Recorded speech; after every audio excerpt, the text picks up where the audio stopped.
বুদ্ধ পূর্ণিমা জয়ন্তী উপলক্ষে প্যারিসে শান্তি শোভাযাত্রার আয়োজন করেছে ফ্রান্সে বসবাসরত বৌদ্ধ সম্প্রদায়। অনুষ্ঠানে ফ্রান্স সহ অন্যান্য দেশ থেকে আগত বিপুল সংখ্যক বাংলাদেশি বৌদ্ধ ধর্মাবলম্বী প্রবাসীরা অংশগ্রহণ করেন। প্যারিসের জুরেস পার্ক থেকে শুরু হয়ে বাংলাদেশি অধ্যুষিত গার দু লেস্ট পর্যন্ত সড়ক জুড়ে হয়েছে বিশেষ শান্তি শোভাযাত্রা।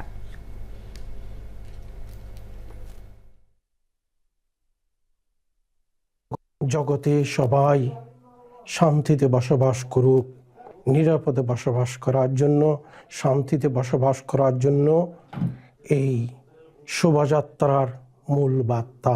ফ্রান্সের মতো দেশে এই ধরনের একটি র্যালি আমাদের উদযাপন করার প্রধান উদ্দেশ্য ছিল মহাকারণিক তথাগত ভগবান বুদ্ধ যে বিশ্বমৈত্রীর কথা বলেছেন, এই বিশ্বমৈত্রী যেন সকলের কাছে ছড়িয়ে দেওয়া। সারা বিশ্বের সকল মানুষকে সুখে শান্তিতে তথাগত সম্যক সম্বুদ্ধের যে মৈত্রীর বাণী, অহিংসা পরম ধর্ম এবং সকলের প্রতি মৈত্রী বর্ষিত হোক।